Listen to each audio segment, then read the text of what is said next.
what stood out to you about how you guys played on Saturday? How we played, I thought it was good to see just the energy and the excitement. I mean, you come out there in that first series, and Coach Bates pressured them a little bit, but see those guys fly around and make plays that came to them. You got Phil Campbell coming off that edge with the safety in Series 1. Then Series 2, you come back with Damari Mathis, them trying to show a back shoulder, him flipping his hips, coming back around and making a great interception, then finishing it out. And you could just see that energy just go through the entire team. So that was great to sit back and watch. And it was good to sit back and watch the other guys as we got some other guys reps in that second half and a little bit in the first half. Was the excitement of the rest of the team, cheering them on, coaching them up. So it was really great as a whole for the team to sit back and watch everybody come together and see a lot of guys out there. Who were some of those younger guys that got an opportunity that impressed you? So from a secondary standpoint, obviously for myself, P.J. O'Brien, I mean, he got 40 snaps on Saturday, which is huge. Then he got another 10 on special teams. So it was good to sit out there and see him communicate, just see him just over-communicating, which is great. You just see his mind going a million miles an hour, but it was good to sit back and watch him. He got reps. Then at corner, you got a chance to see Noah Bigelow get out there as a freshman. Then you got to see Javante Royal as well. To see those guys get out there. And then some of the other guys, S2s, get out there and get reps. So, within these first 4 games, I think at safety, we got 5 guys with over 50 snaps, which is critical for the season and as you move forward. I remember talking about PJ a couple of times. Who has? Pat has. Yeah. PJ a couple. What stands out about him? What do you really like about him? He's fun to coach. He's always, his energy level is here every day. I haven't seen the kid have a down day since he got here early enrolled last year. So he comes in here, he's a sponge, ready to learn, and to go out there and compete. He has some great instincts, and the kid is a very good competitor. He wants to go out there and compete against the best, no matter who it is. Those are the big things from his competitive edge and his instincts that he does possess. Some guys earn extra playing time going forward now after. Yeah.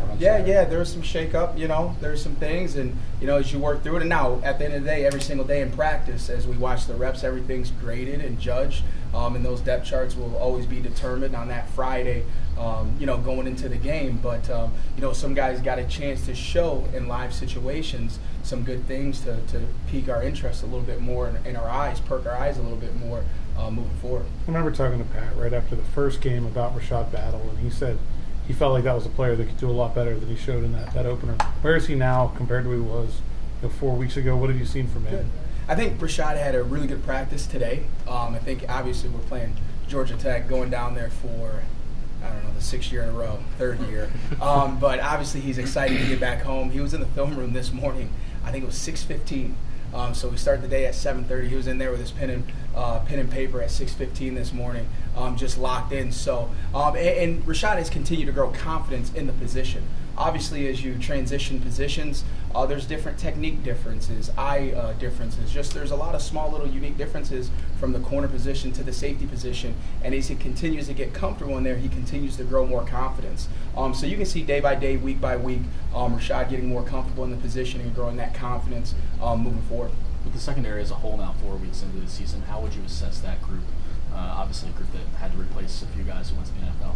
Yeah, obviously we've been fortunate to coach some very talented players the last few years that have the opportunity to play on Sundays, and I think we're fortunate to coach some very talented players that are back there right now. So each week as those guys continue to get reps together, they're continuing to grow together. So I do think the young guys have done a good job, or not young guys because you still got Quez as a 4th-year guy, Damari's a 5th-year senior, so B. Hill's a 3rd-year guy. So, those guys are just coming together more and more as they get out there and get out there together, getting those reps together. What aspects of you guys' game are you getting your players to key in on getting ready for Georgia Tech, first ACC opponent, and the challenges that they bring? I think, every single week you got to focus on yourself and your approach and, your DB technique and fundamentals that you have to have.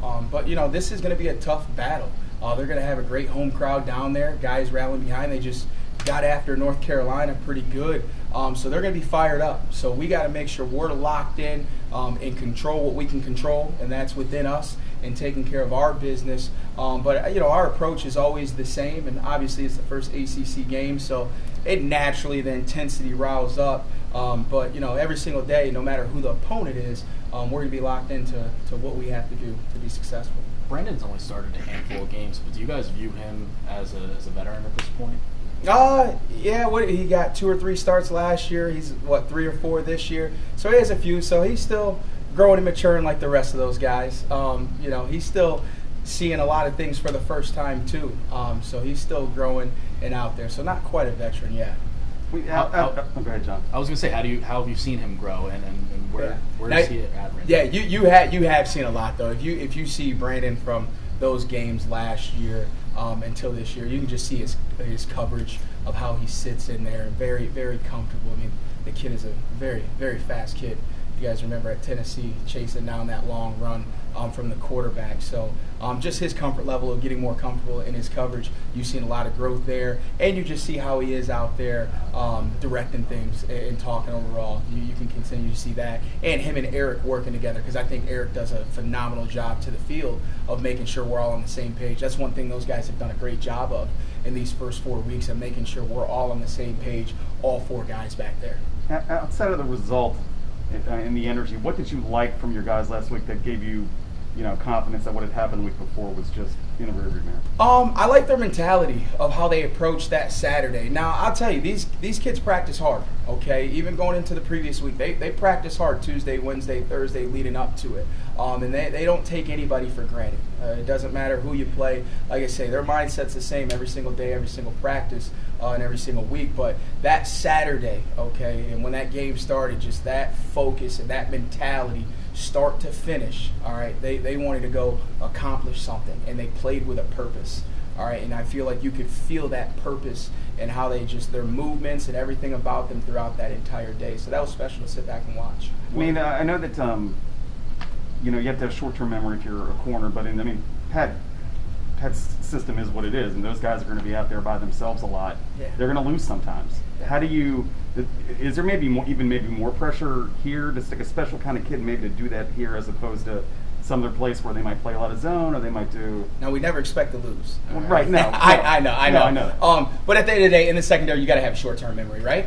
You can't let one play beat you twice. It doesn't matter what position you play. If you miss a tackle in the hole, you can't hold your head and drop your body language and add body demeanor the next play. You got to pick your head up, hold your head high, and go play that next play. So regardless of the situations you're placed in, all right, at the end of the day, it's a one-on-one, or not a one-on-one sport, but you're always lining up against the man across from you, and you got to be ready to win, all right? And if it doesn't go your way, you got to line up the next play just like you started the game with the same confidence and the same mentality. One of the things that Pat talked about, I think a lot of people were talking about going into the last game, was starting faster. All 3 games, even 2 wins, were kind of start slow. In this last game, safety, offensive touchdown, defensive touchdown. Is there still a focus, a lot of talk about doing that this week? Because doing it against New Hampshire is one thing, but now in the ACC. Yeah, you always want to start fast. Starting fast is always good, and finishing even stronger. So, you'd love to start every single game with a safety and a defensive touchdown. You win a lot of games doing that. But you want to go out there, and obviously, in their home stadium, you don't want to get that crowd and all that adversity on you quick like we did in Tennessee. So you want to start fast and hopefully remove that away from the situation. For your safeties, how important is discipline this week when you're going up against a couple of quarterbacks who can, draw, pull back and throw on the fake draw, in that regard? Yeah, very talented, both those guys. You see a lot of great things out of Sims and Yates. They do a good job, and Sims came in last week and gave a good spark and sort of plugged those guys forward. But you have to be disciplined because, with those guys that can move and extend plays outside the pocket and scramble to throw, not scramble to run, you got to be disciplined with your eyes, and you have to lock on. You can't get lazy or lackadaisical for a second, or it could be a big play on you. So you just have to have great eye discipline. I mean, that's the biggest thing, and that's always the thing in the secondary. You always got to have great eye discipline on your keys and what you're keying, and the rest should take care of itself. But you got to have great eye discipline. How hard is it to coach though? Because hand technique, foot, you can point at that, but eye technique is often sometimes the thing that's it's hard to see where they're looking sometimes. Yeah, those stripes we always watch when we watch. So especially at safety, you always watch the wide view, but you always watch that tight view, and you can tell exactly where those eyes are based on where that stripe of the helmet and where they're at. And it's a big thing, you know. We mark every single day, so we'll grade the guys daily of eye violations. So if they had 9 opportunities on breaks, were they 7 of 9 with great eyes? Were they 5 of 9, or were they 9 of 9? So we'll grade that every single day to make sure that's a strong emphasis, and they take pride in paying attention to that daily and not getting lazy on being successful with their eyes. You always done that since you've been here? Oh, we have. Now we're turning up more. All right, we're turning up more because, you know, we had a few things that got us early on, so we're on that daily. But that is always something that you have to be hard on with the guys.